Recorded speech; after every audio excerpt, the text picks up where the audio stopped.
Conquistadors, it is Scotty the Chunky Spaniard, and this is Round Like Me. This is a new segment that I attempted to film earlier this week with my kids, and we'll probably try that again, but here's a little taste of what that was like. I go, welcome Conquistadors, it is Scotty the Chunky Spaniard, and this is Round Like Me. Seriously? And so you can see that that did not work so well. But we're in my classroom. I'm currently flanked by Steph and Clay.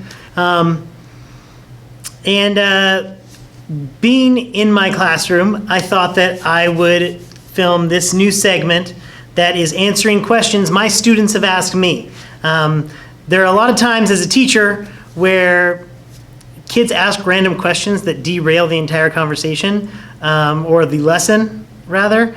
I do that enough on my own, and so I don't need them also like completely, taking up more class time with their random questions that they have for me. So last year I came up with this idea. I had students that love to just yell things out loud, and so I gave them a stack of 3x5 cards and said, hey, if you feel like you need to say something, or and it has nothing to do with math, then write it down on this card, and that way you can get it out without distracting everyone else. So I asked my students to ask me some questions, and they submitted them into the Tillamook Creamery ice cream bucket. If you've never had Tillamook cheese or ice cream or yogurt, it's absolutely amazing. It's also where I went to high school for 3 years. But the questions have been submitted. I've only seen a few of these because of that previous video where I tried to film some other questions, and I'm going to answer those questions. My students have been bugging me and asking me like, hey, when are you going to get to that? Well, I'm finally getting to it. It's New Year, right? So let's try a new segment. The first question says, how many bodies have you stuffed in your trunk? What the heck? Wow. Well, again, come on, with the spelling. You're in 7th grade and you spelled bodies with 2 Ds. I don't know what a body. I guess phonetically that sounds correct. Body.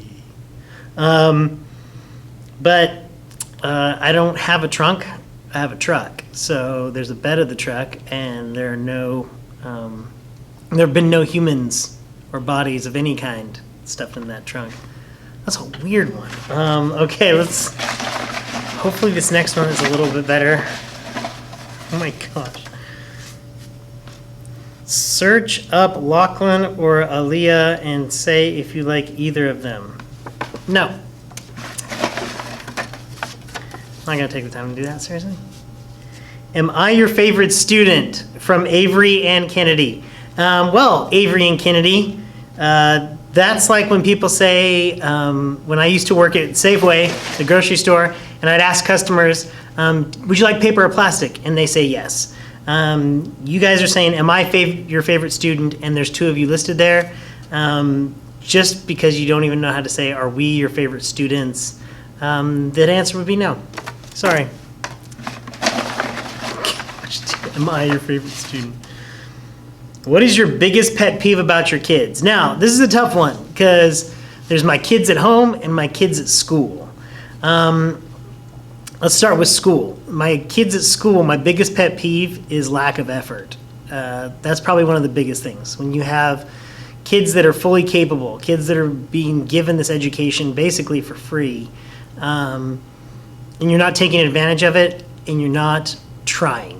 When there's a lack of effort, that's probably what ticks me off the most. I can usually handle most things, but lack of effort. Even if you're not the best student, you can still try. And so that ticks me off. My kids at home, man, right now there's so little. The hardest part is them understanding that mom and dad need a break sometimes, because they don't get that. They want to be around us all the time. So my biggest pet peeve right now with my kids is just lack of time to do anything else when I leave this place where I'm always busy with something, to getting home where I'm also always busy. And I guess that comes with the territory. But But yeah, those are my biggest pet peeves with kids all around. We'll do two more questions, and then we'll wrap this one up. This will be a quick one. But long sleeves or short sleeves? Now, that's a good question. Depends. One, weather. But I am a chunkier guy, hence the name the Chunky Spaniard. And due to the extra insulation that I carry with me all the time, I do prefer short sleeves. Now, there's nothing wrong with a great flannel. I actually have long sleeves on today, but it's my brand new Supervillains sweatshirt, because they're calling the Warriors the Supervillains this year, so they're the Supervillains. So a flannel, when it's cold, great, okay? I've been skateboarding a lot recently, and as a result, again, I used to skate when I was little, so I have my old 80s board, but now I'm skating on a deck that has the ends, both ends are curved. Like in the 80s, we didn't have that. We just had one tail, not the double. The long sleeves have actually helped because getting back into skateboarding at my advanced age, man, you fall a lot. And so long sleeves for that, short sleeves everywhere else. I do prefer short sleeves.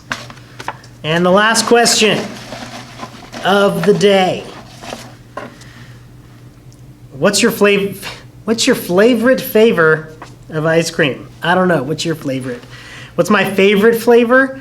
There was another ice cream question in here, and I tried to answer with my kids. They love ice cream. My kids love ice cream. I grew up being allergic to dairy, so I had to have like carob candy bars. I don't know if anybody's ever tried those, and like mocha mix ice cream, which is all like non-dairy stuff. There's a lot more now, but in the 80s, there wasn't a ton to choose from, and so I never really like developed this love for ice cream. I could honestly go the rest of my life and never have ice cream again. I know that's very counterintuitive to the Tillamook ice cream bucket, but man, if I had to choose a flavor, I'm gonna be boring and say vanilla. Like chocolate, nah.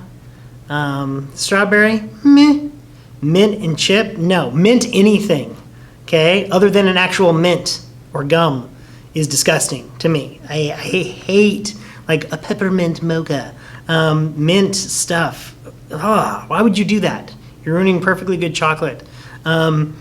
So yeah, vanilla, maybe a cookie dough. I tried bubble gum the very first time I actually went here. The very first time I went to the Tillamook Cheese Factory when we moved to Oregon, I got bubble gum ice cream and did not know the science behind when bubble gum balls freeze. Yeah, I paused when I said balls. I'm a junior high teacher. They just crumble. So I was thinking like, hey, this is a 2-for-1. Bubble gum ice cream, and you get bubble gum afterwards. That was not the case. I got bubble gum ice cream and then crumbled bubble gum shards of balls in my mouth. Oh, I'm probably gonna have to leave that in because it's just so stupid. It's funny. But yeah, vanilla. That's the way to go. You know, it's just neutral. It's delicious. But yeah, I'm not gonna go buy any ice cream anytime soon. But I'm not a big fan. Like I don't seek it out. I don't want it. I don't think like, what sounds good, delicious, ice cream. I don't think that. I always go to like cookies or something like that. Like I would rather have pie than a cake, like a good coconut cream pie. Oh, or just keep it simple, man. Twinkies. My wedding cake, our wedding cake, was Twinkies. It was a tiered thing of Twinkies with like strawberries in there and all around. And it was perfect. The perfect wedding cake. You didn't have to cut any. You didn't have to cut slices for anybody. You just hand them a Twinkie. Here you go. Boom. Done. Dessert taken care of. I love Hostess snacks. Probably because I grew up on them. But yeah, favorite flavor of ice cream? If I had to, vanilla. Thank you for watching Round Like Me with Scotty, the Chunky Spaniard. And make sure you go check out my other videos. everybody like is getting tired of the like, subscribe, comment. You guys do a great job of commenting, right? I always try and write back. It may not be in the most timely fashion, but I will try and write you back. But thank you for watching. Thank you for coming back. Thank you for, if you're new, welcome. And we'll see you next time. See you later. Bye.